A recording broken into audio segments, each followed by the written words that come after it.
Hello friends, welcome back to my YouTube channel जिसका नाम है सेमेस्टर 2.0। और मैं आज आपके लिए फ्रेंड्स लेके आया हूँ जो 18 दिसंबर का जो हमारा SWD का जो ऑफिशियल जो एग्जाम हुआ था उसकी संशोधित आंसर की। तो गाइस, जो मैंने पहले आंसर की डाली थी उसमें मेरे 4-5 प्रश्न मैंने आपको गलत बता दिए थे, तो वो तो होता ही है, हो जाता है। आयोग की आंसर की में भी गलत प्रश्न हो जाते हैं, लेकिन चलिए कोई बात नहीं। लेकिन अब जो मैं आपके लिए ये आंसर की लेके आया हूँ फ्रेंड्स, ये आंसर की का एक 100 के 100 प्रश्न मैं आपको इसमें बताऊंगा। एक भी प्रश्न मैं बाकी लोगों की तरह छोड़ूंगा नहीं कि ये छोड़ दो, अंग्रेजी छोड़ दो, मैथ छोड़ दो, कुछ नहीं। और 100 में से विश्वास मानो एक एक प्रश्न मैंने ऐसे करके छान मारा है, गूगल पे, बायजूस पे, हर कहीं पे, मतलब उसका जो एक्यूरेट आंसर है वही मैं आपके लिए लेके आया हूँ। गाइस, ये मान लो कि जो आंसर की जो आयोग की आंसर की आएगी उसमें और इसमें कुछ कुछ ही फर्क भले हो, वरना होगा नहीं, कोई भी फर्क हो नहीं सकता। जो आंसर मैंने आपको बताए हैं इस वाली वीडियो में संशोधित करके लाया हूँ, पूरे 100 के 100 प्रश्न वही आपको आयोग की आंसर की में भी मिलेंगे। तो चलिए गाइज, और एक बात और कि आप लोग अगर मेरे चैनल पे नए हो तो मेरे चैनल को सब्सक्राइब कर दें और वीडियो को लाइक करके ही जाओ, थोड़ा मोटिवेशन मिलता है हम लोगों को। तो चलिए गाइज, शुरू करते हैं अपना पहले प्रश्न पे आते हैं। तो गाइस देखिए, पहला प्रश्न था, यहाँ से मार कर ले लेता हूँ। पहले आपका प्रश्न था कि choose the correct indirect speech of the following sentence. She said to him, मतलब एक सेंटेंस दिया, उसका आपको इनडायरेक्ट स्पीच कन्वर्ट करनी थी। She said to him please stand here till I return. तो गाइस, इसका आपको सही आंसर वो आपको मैंने इसमें बता दिया है। She requested him to stand there till she return. ये गाइस आपका एकदम एक्यूरेट आंसर हो जाएगा, आप इसमें कोई भी प्रॉब्लम वाली बात नहीं है। अब दूसरा गाइस आपका ऑप्शन था choose the correct passive voice to the sentence given below. Some boys were helping the wanted man. तो इसका हमको यानी पैसिव वॉइस में कन्वर्ट करना था। तो गाइस, इसका आंसर आप देख सकते हो, the wanted man was being helped by some boys. ठीक है गाइस, चलिए प्रश्न नंबर 3। गाइस, ये जो मैं आपको आंसर बता रहा हूँ, ये आंसर मुझे गाइस 2 दिन यही करते हो गए कि एक भी प्रश्न का आंसर मैंने अच्छी तरीके से ढूंढा है और क्या होना चाहिए। और अगर मेरी इस वीडियो पे कोई बंदा अगर कमेंट कर रहा है, अगर वो बोल रहा है कि इसका आपने गलत बताया, तो वो बंदा, मैं उसको पहले ही बोल देना चाह रहा हूँ वीडियो में ही कि वो उस आंसर को अच्छी तरीके से पहले खुद चेक कर ले। और फिर भी अगर उसको वो अगर सेटिस्फाई नहीं होता है तो फिर मैं अपनी इस वीडियो की लिंक में वीडियो के मैं अपना यूट्यूब का जो चैनल है मेरा, उसका मैं लिंक पिन कर दूंगा। आप मुझे वहां पे आके आपको जो पूछना है मैं आपको विद प्रूफ के बता दूंगा। चलिए गाइज, प्रश्न नंबर जो आपका 3 था कि जीवाणु जनित बीमारी है। तो गाइज आप देख सकते हो टिटनेस है। परमाणु के संदर्भ में कौन सा कथन आपका असत्य है। तो गाइज देखो, हाँ, ये वाला प्रश्न जो है वो मैंने आपको बताया था कि परमाणु मुक्त अवस्था में रहता है, तो ये उसमें लिखा है। तो गाइज ये बात यानी एक तरीके से असत्य बात है, लेकिन वहां पे लोगों ने कुछ और ही और बताया है, कुछ अपना ही दिमाग लगाया है। तो गाइज देखिए, परमाणु कभी भी मुक्त अवस्था में रह ही नहीं सकता, तो यही उसने पूछा है कौन सा असत्य है। तो गाइज यही वाला आपका ठीक है। आप ये अल्फा बीटा ये कणों में आप इलेक्ट्रॉन प्रोटॉन न्यूट्रॉन में आप मत जाइए, यही आपका एकदम ठीक है, मैं 100% गारंटी ले सकता हूँ। चलिए गाइज, अब बढ़ते हैं अगले प्रश्न नंबर 5 की तरफ। सर, क्रीक विवाद का संबंध है, तो वो तो भारत पाकिस्तान से, कोई दिक्कत वाली बात नहीं है। पीला मार्कर ले रहे हैं। चलो, अब गाइज प्रश्न नंबर 6 था कि आइडेंटिफाई द। देखिए गाइज, ये मैंने अपने, ये जो मैंने प्रश्न नंबर 1, प्रश्न नंबर 2, प्रश्न नंबर 3 जो बनाए हैं वो मैंने अपने पेपर के हिसाब से बनाए हैं। लेकिन आपका जो भी पेपर हो तो आप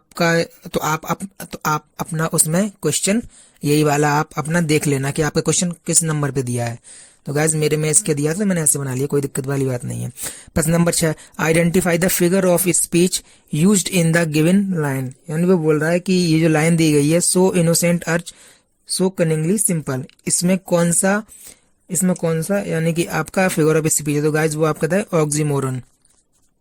ठीक है, मैंने ये जो आंसर छांटे हैं इनको चुनौती देना ही अपने आप में एक तरीके की वो होगी, तो उससे मुझे कुछ बोलने से पहले एक बार खुद से भी चेक कर लेना।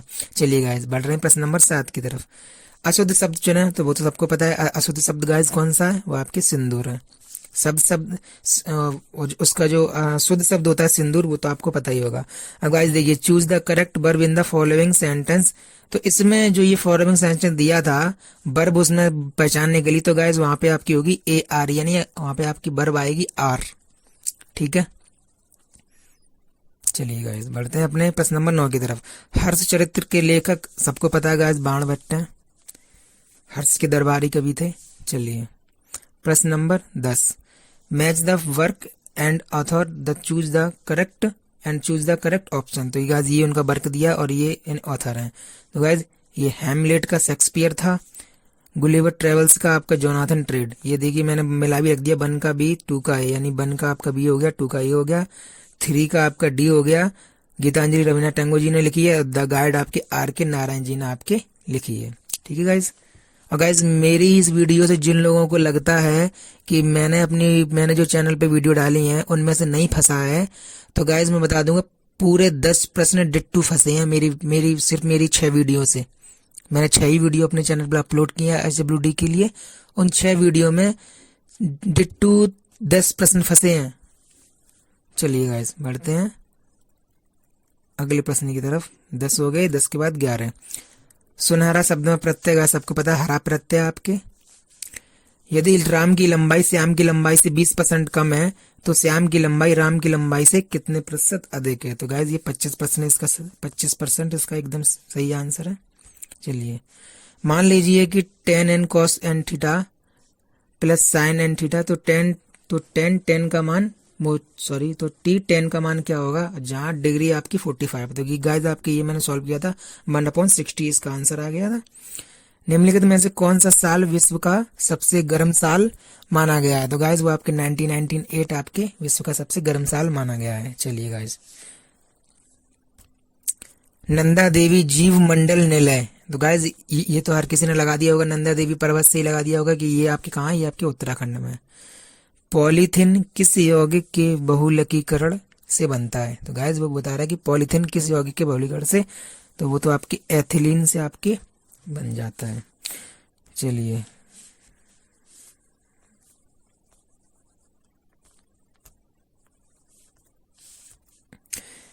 दो कच्छ वाला हृदय उसने पूछा था, तो गाइस वो आपकी होता है मछलियों में, 2 कच्छ वाला हृदय आपके मछलियों में। यदि अर्थव्यवस्था में ब्याज दर बढ़ती है। हाँ गाइस देखिए, ये प्रश्न में मेरा इतना दिमाग खराब हुआ, और मतलब मेरा क्या सबका ही दिमाग खराब हुआ, कोई कुछ बता रहा कोई कुछ बता रहा है, लेकिन मैंने इसका एकदम एक्यूरेट आंसर फिर ढूंढ लिया है।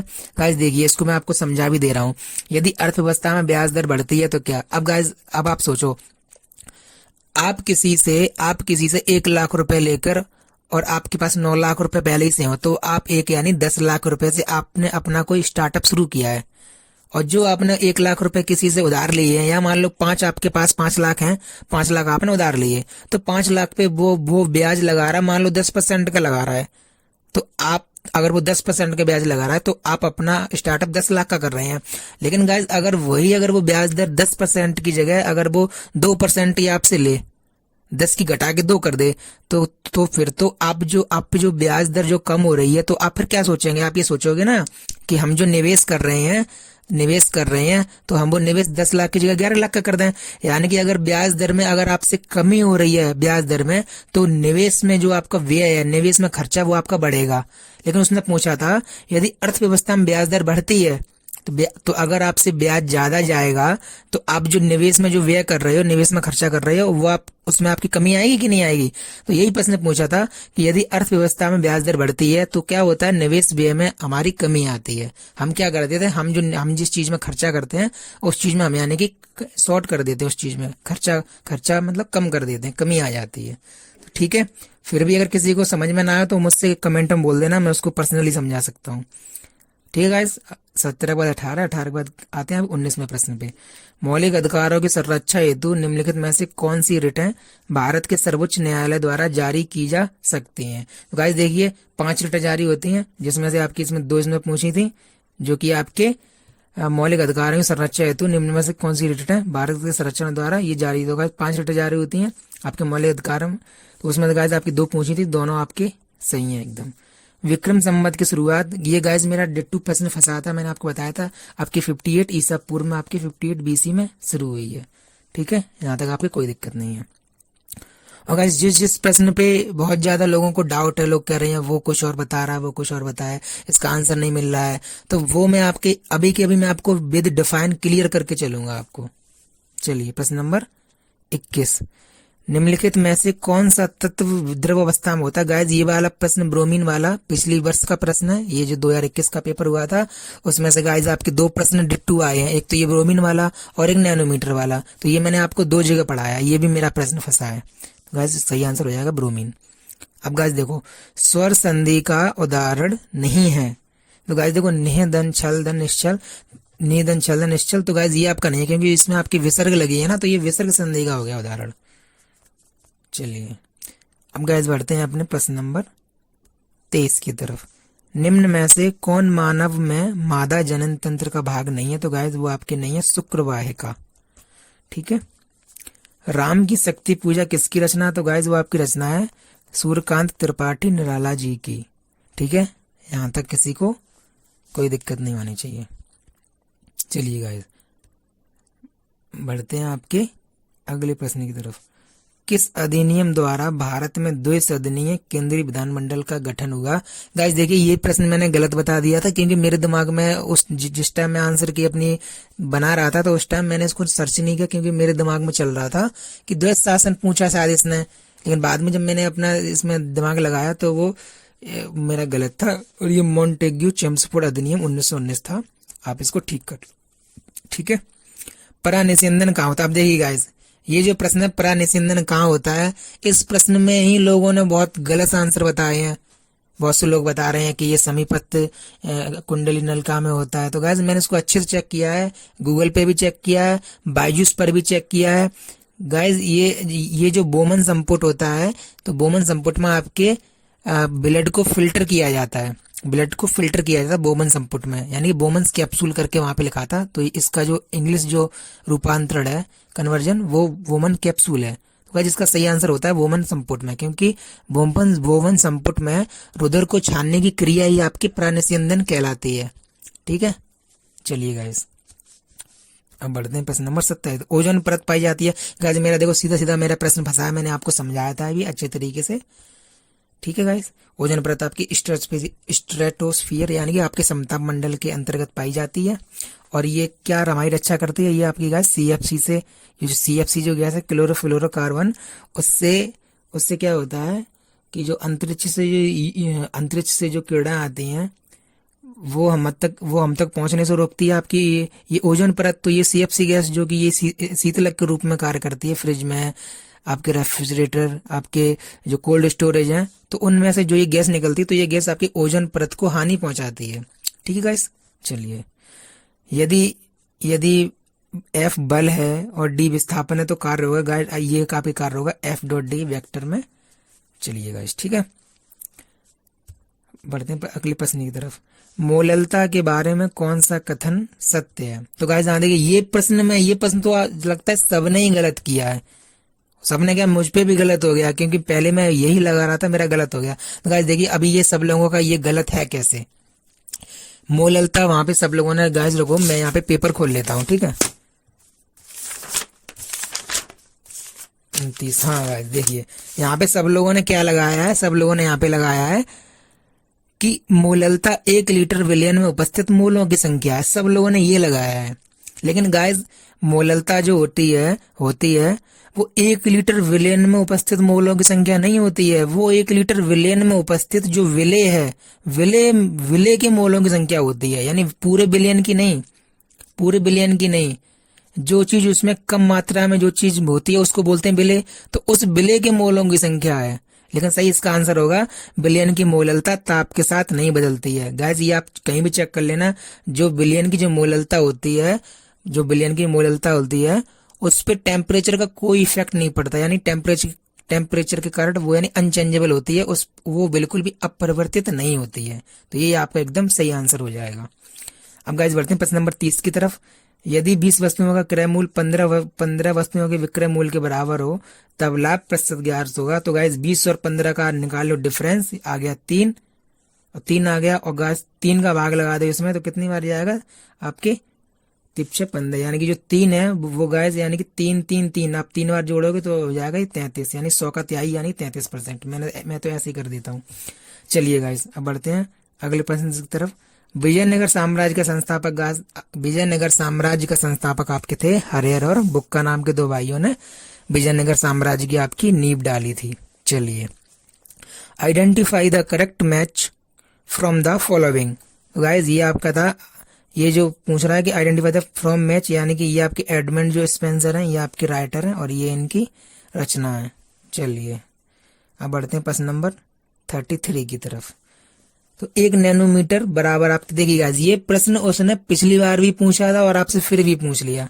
तो गाइस देखिए, एक जो नैनोमीटर होता है वो पिछली बार उसने पूछा था कि 10 पे घात ये क्या हो गया, इसमें इरेजर ले लेता हूँ। पिछली बार पूछा था, तो पिछली बार गाइस उसने पूछा था 10 पे घात -7 सेंटीमीटर। देखिए अगर 10 पे घात -7 सेंटीमीटर को अगर हम मीटर में बनाते हैं तो 2 घात बढ़ जाती हैं, क्योंकि 1 मीटर में 100 सेंटीमीटर होते हैं, तो उसकी 2 घात बढ़ गई माइनस में, क्योंकि हम इसमें उल्टा बना रहे हैं। और हाँ, 1 नैनोमीटर आपके 10 एंगस्ट्रॉम के भी बराबर होता है। तो क्या पता कि अगले साल वो यही पूछ ले कि 1 नैनोमीटर कितने एंगस्ट्रॉम के बराबर होता है। ठीक है गाइस, तो फिलहाल आंसर हो जाएगा 10 पे घात -9 मीटर। फिर गाइस अब बढ़ते हैं, बादशाह नामा की रचना किसने की है? आपके अब्दुल हमीद लाहौरी साहब ने की है। चलिए गाइस बढ़ते हैं प्रश्न नंबर 35 की तरफ। आसन डोलना का सही अर्थ है गाइस आपके विचलित होना। कहते हैं ना कि मतलब जब कोई इंसान एकदम विचलित हो जाता है किसी चीज को लेकर, तो उसका आसन डोलना का मतलब है कि कहते हैं ना आके तुम्हारा तो भेजा फिर गया, तुम्हारा दिमाग फिर गया। तो मतलब आसन डोलना का अर्थ मतलब जैसे तुम्हारा दिमाग डोल गया है, सूझबूझ से काम नहीं ले रहे हो, ऐसा अर्थ निकलता है। अब प्रश्न नंबर 36। एक 12 सेंटीमीटर भुजा वाले समबाहु त्रिभुज की ऊंचाई क्या है? तो गाइस ये आपकी है 6√3 सेंटीमीटर। ठीक है गाइस, चलिए। मेजर ध्यानचंद खेल रत्न पुरस्कार 2022 किसे प्रदान किया गया था? तो गाइस ये आपके शरत कमल अंचिता जी को दिया गया है 2022 का। ठीक है, फिर बढ़ते हैं, भारतीय संविधान की प्रस्तावना में, यानी जो भारतीय संविधान है उसकी जो प्रस्तावना है हम भारत के लोग से स्टार्ट होती है। तो पूछ रहा है कि उस प्रस्तावना में सिर्फ एक ही बार संशोधन आपके हुआ है। तो वो संशोधन हुआ है तो उसमें आपके 3 शब्द जोड़े गए थे, जिसमें से आपके पंथ निरपेक्ष और अखंडता भी शब्द था। तो यही पूछ रहा है कि शब्द किस संविधान संशोधन द्वारा समाविष्ट किए गए, यानी किस कॉन्स्टिट्यूशन अमेंडमेंट के द्वारा उसमें ऐड किए गए। तो गाइस वो आपका है 42वां। ठीक है, चलिए गाइस 42वां संविधान संशोधन आपके 1976।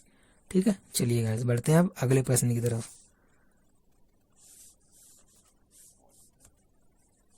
ठीक है, चलिए। यदि बहुपद 2x² + 5x, यही है ना?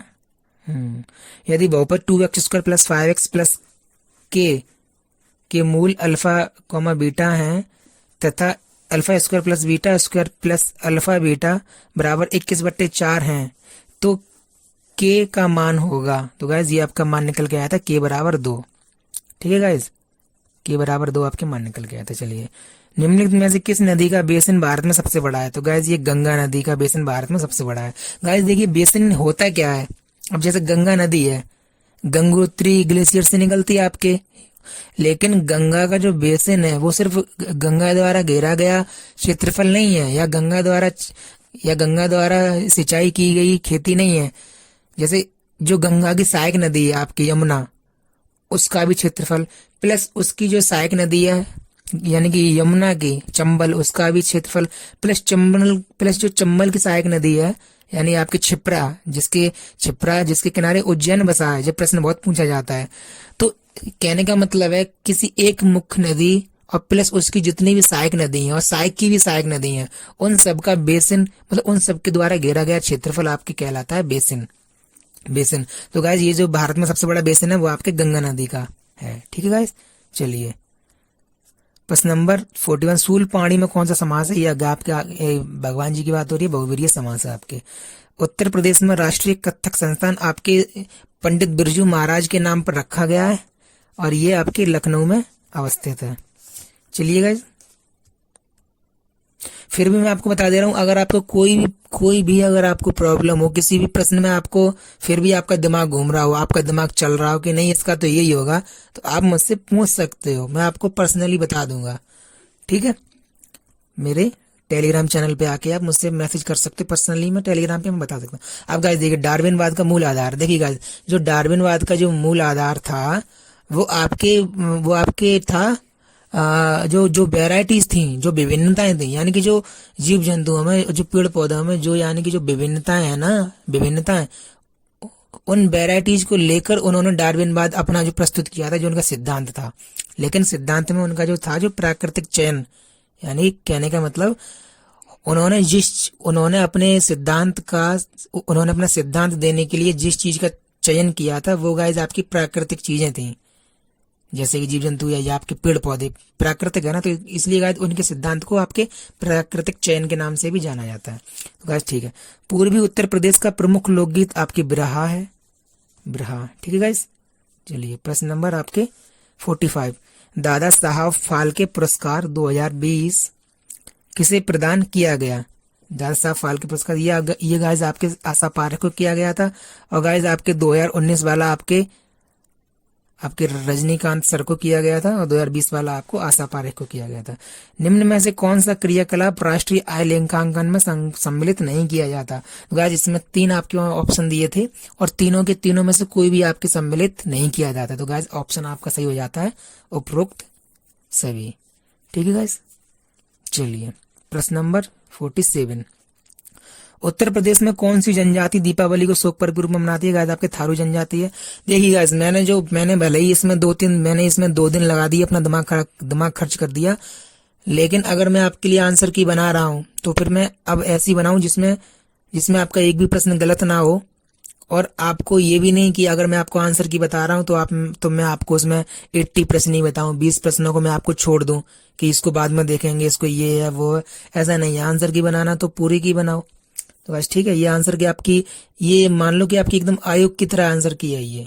मैं शर्त ले सकता हूं, अगर इसमें से मुझे नहीं लगता कि इसमें से एक भी प्रश्न इसमें से आपका आयोग इसमें से गलत बताएगा, क्योंकि सारे प्रश्न मैंने अंदर से ढूंढ ढूंढ के निकाले हैं।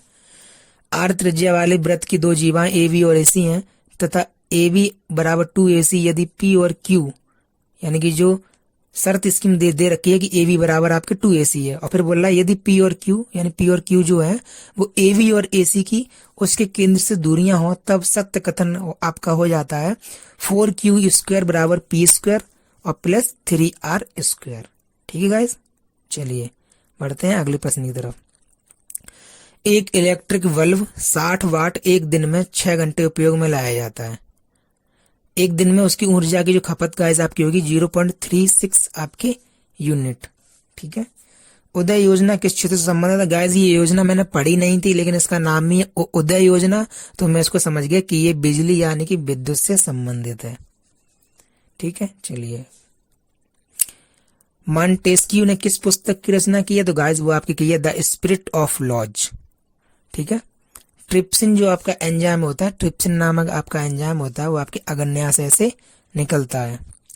ठीक है, अब मैं ये गाइस ये वीडियो बना रहा हूं, आप देख सकते हो टाइम ऊपर 3:38 हो रहे हैं आपके सुबह के, यानी सुबह अभी 2 घंटे बाद आपकी सुबह होगा। मैं रात में सोया नहीं हूँ, मैं यही बना रहा हूँ, और जब मैं आपके लिए इतनी मेहनत कर रहा हूँ तो आप एक लाइक और सब्सक्राइब तो कर ही सकते हो, मेरी वीडियो को शेयर। चलिए गाइस बढ़ते हैं प्रश्न नंबर 53, एक लेंस की क्षमता +4 डायोप्टर है, तो यह होगा गाइस ये आपके 25 सेंटीमीटर फोकस दूरी का आपके एक अभिसारी लेंस आपके होगा, जिसकी फोकस दूरी आपके 25 सेंटीमीटर होगी। चलिए, अतीत स्मृति किस लेखक की रचना है? गाइस देखिए मेरे चैनल पे जब मैंने आंसर की डाली थी तो उस पे एक कोई भाई साहब हैं, उन्होंने मुझे बताया कि मेरे 10 प्रश्न गलत हैं। मैंने बोला कि भाई कौन कौन सी 10 प्रश्न गलत हैं? तो उनका कहना है कि जो पैरा जो लिया गया था वो तुलसीदास का जो पैरा लिया गया था वो आपके विनय पत्रिका से नहीं है, और वो बोरन भाई साहब का ये भी कहना है कि अतीत स्मृति किस लेखक की रचना, तो बोल रही थी ये रामचंद्र शुक्ल की रचना है। आप बताओ, अब मैं उनसे बहस करूंगा। चलिए प्रश्न नंबर 54 हो गया, अब आइए 55 पर। सल्तनत काल में किस सुल्तान ने बाजार नियंत्रण प्रणाली, ये गाइस प्रश्न मैंने आपको बताया था अपनी वीडियो में, अलाउद्दीन खिलजी है। चलिए, यानी कि जो बाजार नियंत्रण जो जो पॉलिसी थी वो आपकी अलाउद्दीन खिलजी की थी। किताब उल हिंद मूल किस भाषा में लिखी गई है? आपकी अरबी भाषा में इसकी जो रचना है वो अरबी भाषा में मूल सबसे पहले की गई थी। चलिए भाई, अब बढ़ते हैं आपके अगले प्रश्न की तरफ। किस रिपोर्ट को अवर कॉमन फ्यूचर के नाम से जाना जाता है? गाइड वो आपकी है ब्रुटलैंड रिपोर्ट। इसको आपके अवर कॉमन फ्यूचर, हम सबका फ्यूचर। किस अनुच्छेद के अंतर्गत संसद को राज्य सूची के विषय में, देखिए गाइज, राज्य सूची के विषय में संबंध में राष्ट्रीय हित में विधि बनाने की शक्ति प्राप्त है? तो गाइज वो आपके है 249 आर्टिकल 249 में। ठीक है, चलिए बढ़ते हैं अगले प्रश्न की तरफ। एक तार के आर प्रतिरोध, यानी गाइज वो एक तार है जो आर प्रतिरोध का है। तो बोल रहा है कि एक तार आर प्रतिरोध वाले तार को 5 बराबर टुकड़ों में बांटा गया है और उन टुकड़ों को उन भागों को आपस में समानांतर क्रम में संयोजित किया गया है। तब पूछ रहा है कि आर बाई आर की निष्पत्ति होगी, तो आर बाई आर की वैल्यू पूछ रहा है। तो गाइज वो आपकी निकल के आएगी 25। ठीक है, फिर गाइस पूछा है कि माध्य माध्यिका तथा बहुलक में संबंध क्या है? तो गाइस ये आपके बहुलक में संबंध होता है। बहुलक बराबर गाइस आपके मैथ का फॉर्मूला है 3 माध्यिका माइनस 2 माध्य। ठीक है गाइस, चलिए बढ़ते हैं आपके प्रश्न नंबर 61 की तरफ। तो गाइस इसमें है निम्नलिखित में से कौन अभ्रक का उत्पादक नहीं है? तो गाइस वो आपके पंजाब नहीं है। ठीक है, आपके राजस्थान भी है, वो उसमें दे रखा था। आपके शायद उसमें झारखंड और आंध्र प्रदेश भी दे रखा था। तो गाइज वो तीनों है, लेकिन आपके पंजाब नहीं है। ठीक है, चलिए गाइज प्रश्न हो गए 61। अब बढ़ते हैं 60।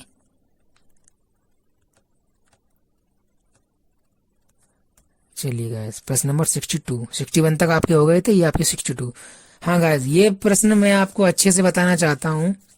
ये भी प्रश्न सबकी आंसर की में आप देख लेना 1, 2 और 3 वहां पे दे रखा है कि ये सभी ठीक है, लेकिन गाइस ऐसा नहीं है। मैंने बताया 1 और 3, तो 1 और 3 ही है।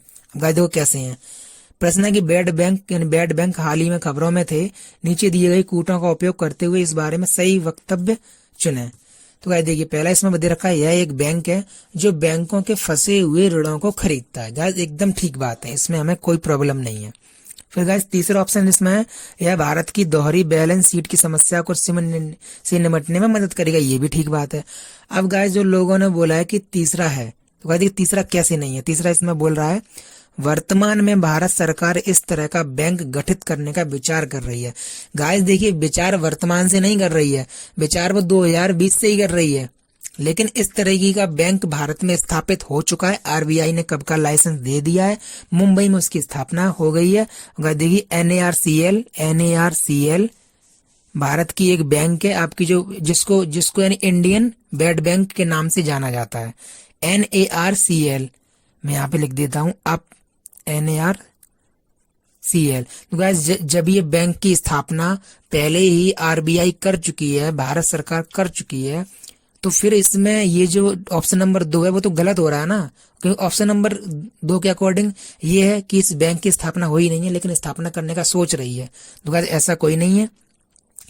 गाइस आपके यानी क्या नाम, आपके एक PAR है, आपके एक पारा बैंक है, वो भी आपकी ऐसी बैंक है।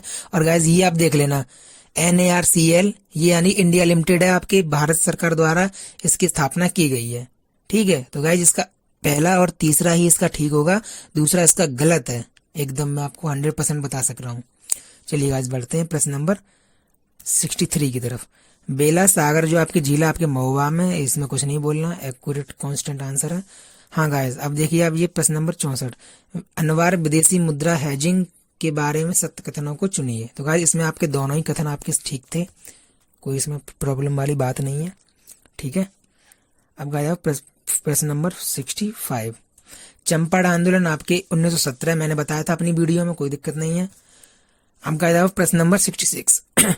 यदि 2 वृत्त हों, यानी गाइस कोई 2 वृत्त हैं जिनकी त्रिज्याएं R1 व R2 हैं, के क्षेत्रफलों का योग एक R त्रिज्या वाले अन्य, यानी कि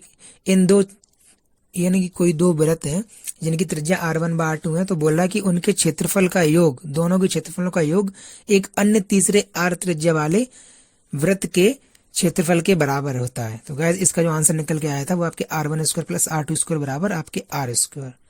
ठीक है, कैसे गाइज आएगा?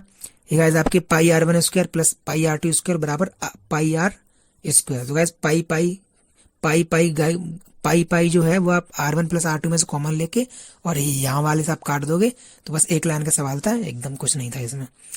अब गाइज 67, निम्नलिखित में से कौन मूल अधिकार से संबंधित नहीं है? गाइज ये भी मैंने आपको बताया था, मेरा ही बताया हुआ है ये।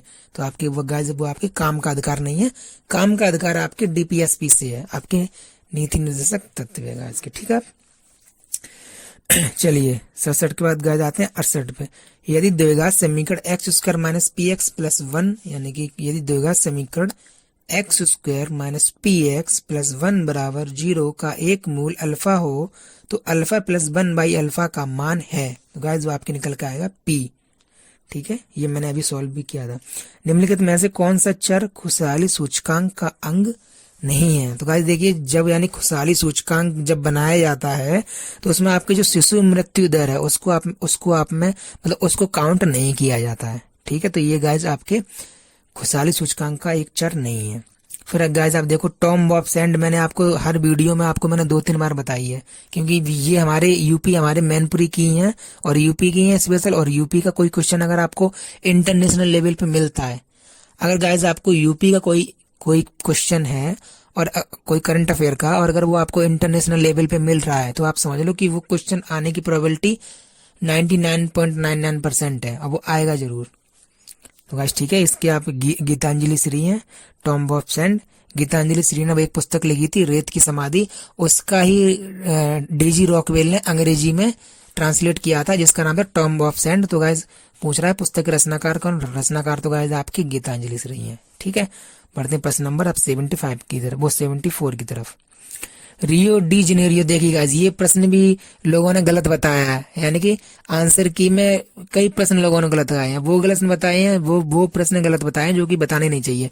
गाइस आपकी जो रियो डी जेनेरियो में आपकी पृथ्वी सम्मेलन हुआ था 1992 में, गाइस वो आपके जैव विविधता के संरक्षण के लिए, आपकी गाइस बायोडायवर्सिटी जो आपके है जैव विविधता, उसको संरक्षण किया था। और गाइस किन्हीं लोगों ने अपने आंसर की में बताया है कि ओजोन परत। तो गाइस ओजोन परत के लिए आपके पृथ्वी सम्मेलन नहीं, आपके 16 सितंबर 1987 को आपके हुआ था मॉन्ट्रियल प्रोटोकॉल, वो आपके यहाँ नहीं हुआ था, ये नहीं था वो, ठीक है। और चलिए, हाल ही में प्रारंभ की गई केंद्रीय बैंक की डिजिटल करेंसी CBDC के बारे में निम्न में से कौन सा कथन सत्य है? तो गाइस ये सत्य है कि यह एक सांकेतिक मुद्रा है, यानी कि इट्स अ टोकन करेंसी, ठीक है।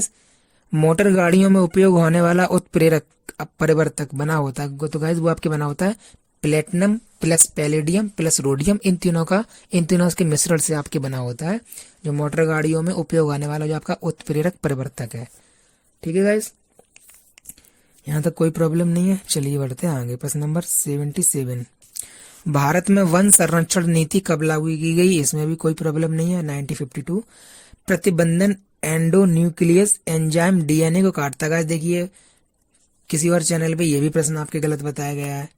तो गाइस ये काटती है आपको एक विशिष्ट यानी आपको एक यानी स्पेशल जो प्लेस होता है वहां से काटती है, ठीक है, एक विशिष्ट स्थान से। ये आपका ऑप्शन ठीक हो जाएगा। What is the synonym of embezzle? तो गाइस इसका आपका होगा मिस अप्रोप्रिएट, ठीक है गाइस। प्रश्न नंबर नेक्स्ट की तरफ बढ़ते हैं। आद्य इतिहास जो गाइस हमारा है, यानी उसने पूछा था कि आद्य इतिहास का संबंध भारत में किस काल से लिया जाता है? तो गाइस वो आपके जो हड़प्पा जो सिविलाइजेशन है, आपका जो हड़प्पा जो काल है उससे आपके लिया जाता है। फिर गाइस बढ़ते हैं प्रश्न नंबर 83 वो 81 की तरफ।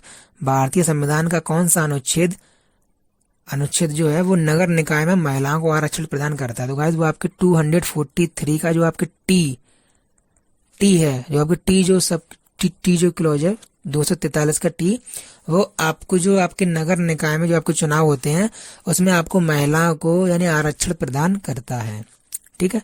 सैडल पीक चोटी गार्ड है आपकी कहाँ स्थित है? आपके अंडमान निकोबार में स्थित है, लेकिन अंडमान निकोबार में भी गाइस ये आपके उत्तरी अंडमान में स्थित है, ठीक है गाइस।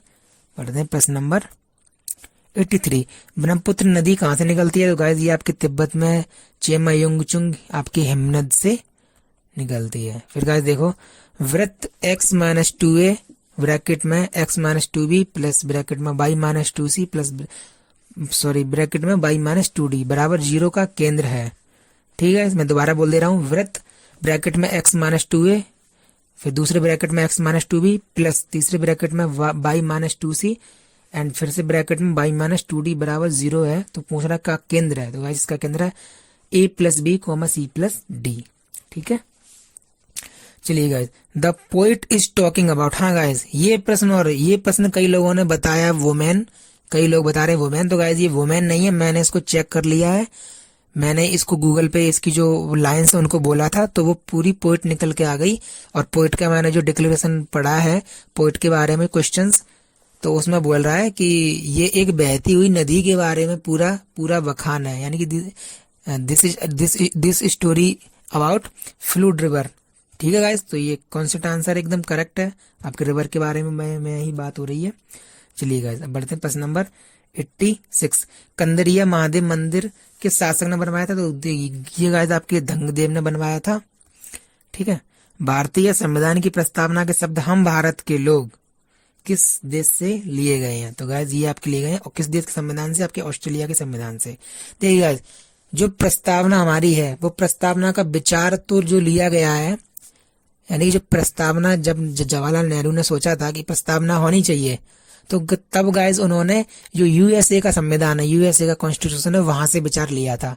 लेकिन जो प्रस्तावना कहाँ से शुरू की जाए, उसकी भाषा क्या होनी चाहिए, यानी हम भारत के लोग, ये गाइस लिया गया आपके उसके ऑस्ट्रेलिया के संविधान से। ठीक है गाइस, फिर गाइस बढ़ते हैं 88 की तरफ। What is the antonym of even handed, तो गाइस ये आपको जाएगा पार्शियल। ठीक है, चलिए प्रश्न नंबर 89। सरदार वल्लभ भाई पटेल कृषि विश्वविद्यालय उत्तर प्रदेश के किस जनपद में स्थित है।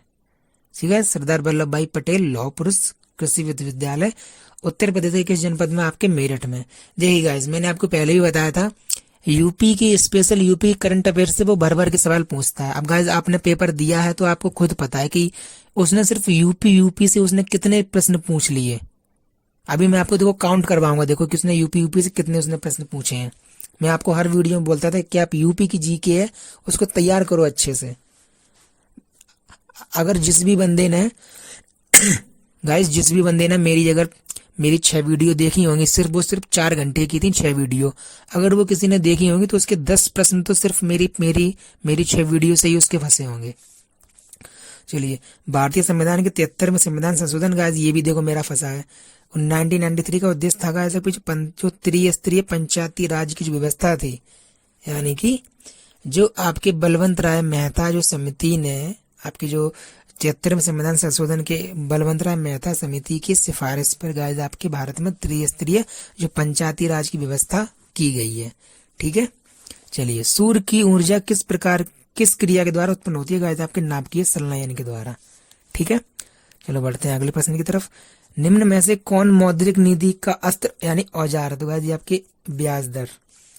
अम्लीय वर्षा के कारण गाइस देखो जो अम्ल होता है तो उसका पीएच मान गाइस आपके पीएच स्केल पर आपके 7 से नीचे होता है, यानी 7 पे आपका होता है क्या, पानी, है ना, नहीं सॉरी 7 पे क्यों मतलब जो आपका जो पीएच जो स्केल होता है, तो गाइस आपके उसमें 7 से जो नीचे होते हैं वो सब आपके होते हैं अम्ल, 7 से नीचे आपके होते हैं एसिड। तो गाइस जब यानी कि अम्लीय वर्षा का पानी, जब यानी एक तरीके का आपका एसिड जब आपकी नदी के पानी में मिल जाएगा तो जो नदी का पानी भी अम्लीय हो जाएगा, यानी नदी का पानी का जो पीएच है वो भी गाइस आपके 7 से नीचे आपके आ जाएगा। ठीक है, चलिए गाइस बढ़ते हैं आपके नेक्स्ट प्रश्न की तरफ। यानी G20 शिखर सम्मेलन 2022 कहाँ आयोजित किया गया था, गाइस ये आपके इंडोनेशिया में आयोजित किया गया था। निम्न में से किस योजना को समग्र शिक्षा योजना में सम्मानित कर दिया गया, गाइस ये आपके सर्व शिक्षा अभियान, आपके राष्ट्रीय माध्यमिक शिक्षा अभियान और आपके शिक्षक शिक्षा, ये गाइस आपके तीनों को मिलाकर आपको एक योजना बना दी गई जिसका नाम रख दिया गया आपके समग्र शिक्षा योजना। तो गाइस आपका सही आंसर हो जाएगा ए, बी और सी। ठीक है, चलो बढ़ते हैं नेक्स्ट प्रश्न की तरफ। उदित उदयगिरी मंच पर रघुवर बाल पतंग बिगसे संत सरोज सब हरखे लोचन भृंग, यहाँ कौन सा अलंकार होगा, तो गाइस देखिए यहाँ पे अलंकार हिंदी मैं भी नहीं पढ़ता हूँ ज्यादा, लेकिन इस पे जो रघुवर लाल हैं वो उनके बाल पतंग यानी कि उनके बालपन का उनका जो रूप है, तो बालपन के रूपक का उनका वर्णन किया जा रहा था। यहाँ से मैंने गैस किया शायद इसमें रूपक अलंकार होगा, वो कि मेरा ठीक भी निकला है। ठीक है, चलिए प्रश्न नंबर 97, अल्फा बीटा व, हाँ गाइस ये प्रश्न की बात और कर लेते हैं, ये भी स्पेशल है। अल्फा बीटा व गामा किरणों के बारे में सत्य कथन है। तो गाइस देखिए, अल्फा बीटा और गामा के कारणों में इसमें जो 4 ऑप्शन दिए थे, तो मैंने चारों ऑप्शन मैंने वेरीफाई करके देखे, एक भी ऑप्शन आपके वेरीफाई नहीं हो रहा था, लेकिन जो चौथा ऑप्शन है वो आपके वेरीफाई हो रहा था कि अल्फा कणों का जो द्रव्यमान है वो आपके हीलियम नाभिक के द्रव्यमान के समान होता है, यानी कि बराबर होता है। ठीक है गाइस, चलिए बढ़ते हैं प्रश्न नंबर 97 की तरफ। सूर्य से निकलने वाली ऊर्जा का मुख्य स्रोत गाइस आपके होता है हाइड्रोजन का संलयन। ठीक है गाइस, हाइड्रोजन का संलयन, क्योंकि सूर्य में होता है क्या, हाइड्रोजन प्लस हीलियम। ठीक है, प्रश्न नंबर 99, उपयुक्त पद की भाषा है, यानी गाइस जो जो तुलसीदास की जो विनय पत्र का जो जो उनकी वो है विनय पत्र का रचना है, तो उनकी उसकी कुछ पंक्तियां दी गई थी और पूछा गया था कि उन पंक्तियों की भाषा क्या, तो गाइस उनकी भाषा है आपकी ब्रज भाषा। ठीक है, फिर पूछा गया था कि वो जो जो पैरा दिया गया है वो तुलसीदास की किस रचना से लिया गया, तो वो गाइस आपके लिया गया विनय पत्रिका से। ठीक है गाइस, तो चलिए ये आपके 100 प्रश्न हो गए हैं और मुझे उम्मीद है कि 100 में से आयोग मेरे 100 के 100 ही ठीक मानेगा, क्योंकि मैंने अच्छे से चेक कर लिए हैं। और गाइस मैं, आप विश्वास मानो, मैं 1 मिनट भी आज की रात नहीं सोया हूँ। ये वीडियो मैंने अभी बनाई है, अभी मैं अपलोड कर दूंगा। आपको ये वीडियो 10 बजे मिल जाएगी, सुबह 10 से 11 के बीच में आपको ये वीडियो मिल जाएगी। और गाइस 100 प्रश्न आपने पूरे देख लिए हैं, तो आप प्लीज मतलब मुझसे मैं ज्यादा क्या बोलूं, अब आप अपने मन से आप वीडियो को लाइक कर ही देना, सब्सक्राइब आप मेरी वीडियो को कर ही देना। ठीक है, कर दिया करो तो थोड़ा मोटिवेशन बना रहेगा। ठीक है गाइस, तो चलिए आज के लिए इतना ही। और हाँ, अगर आपको पूरे पूरे ये 2022 के 18 दिसंबर वाले एग्जाम का अगर आपको पूरे 100 प्रश्नों का अगर आपको सॉल्व चाहिए, तो आप मेरी वीडियो में अगर 10 लोग भी कमेंट कर देंगे कि हाँ सर की सॉल्व दो, कि तो ये मैं इस पूरे 100 प्रश्नों का आपको मैं विद सॉल्व की वीडियो बना दूंगा। ठीक है, अगर आप कमेंट करोगे तो। चलिए गाइस, तो आज के लिए इतना ही। शुभ रात्रि, मतलब अभी शुभ रात्रि है, जब आप वीडियो देखोगे तो आपको गुड मॉर्निंग हो जाएगा। तो गाइस तब के लिए गुड मॉर्निंग। चलिए, और जय भीम, सभी को अपना ख्याल रखिए। चलिए गाइस, ठीक है।